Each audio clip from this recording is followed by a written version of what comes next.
Start.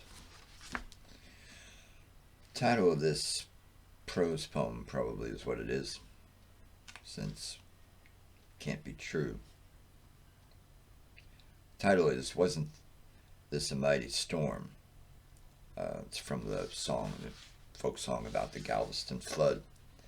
The epigraph: Rain it was a falling, thunder began to roll, lightning flashed like hellfire, the wind began to blow.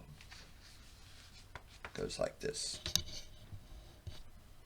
I'm standing on the second-story porch, wide enough for shelter from the rain, wind blowing hard down the front of the house, and dark, dense clouds massed just above the trees I'm calling tea olives because it sounds so regional and plausible and feels a lot like Flannery O'Connor might live here too.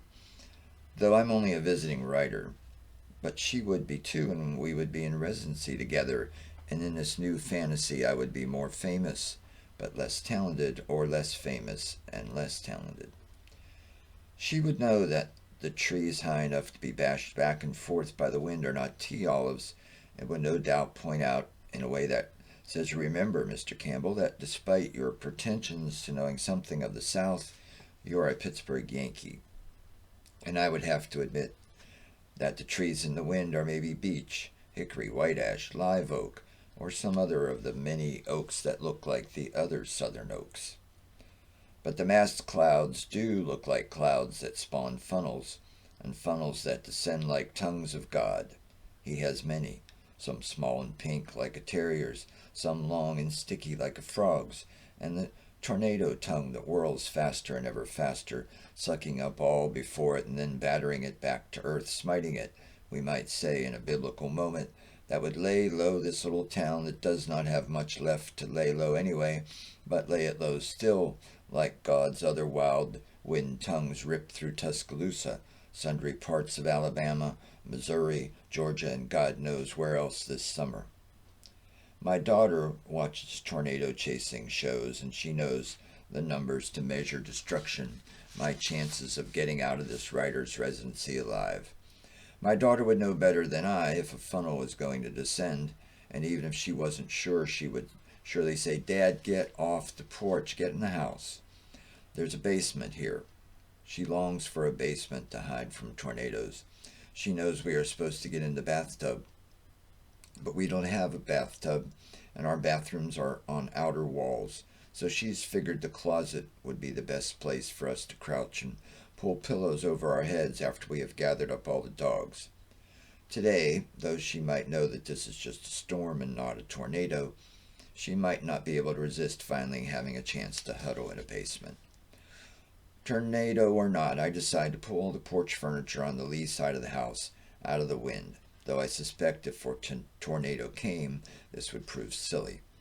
And then I come back to stand in the stinging rain to watch the clouds race above those trees. Thunder finally triggers my fear of lightning and drives me inside. Flannery must have gone in long ago. Inside, I hear my residency host, who I imagined must be frightened by branches whipping the windows and the wind's low moan playing the piano. I regret now my utter disregard of classical music, because I'd like to say playing something Baroque, some Debussy, some romantic Schubert piece. I know enough not to say Wagner, and I know enough not to say Wagner, and I know we are not waltzing. I stand at the top of the stairs, and the storm is louder than the music. I wonder if she plays like others pray, that the storm will spare her, us, pass us over, leave the roof of this 100-year house intact. If she plays so her music will soothe the beast that this wind has become, has been since there was first wind and houses to ravage, beasts to fall upon us.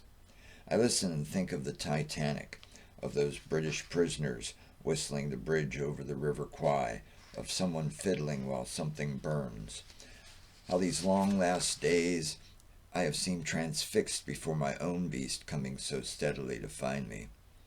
But I stay upstairs, walk into my room, and turn on the computer to track the storm on Doppler radar.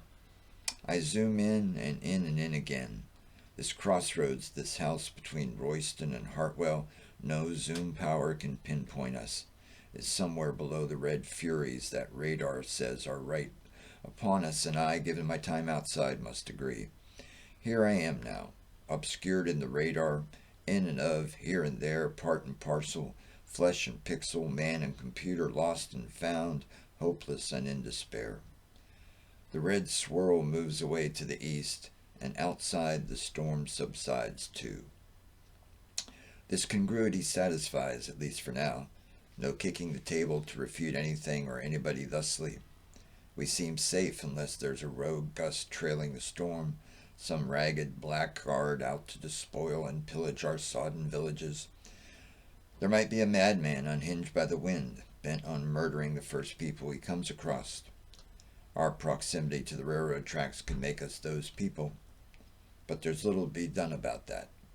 I worry instead about the red fury heading toward the lake, and hope the fishermen out there had enough sense to heed a siren somewhere sounding, "Seek shelter, turn your small boats toward home." There you got it.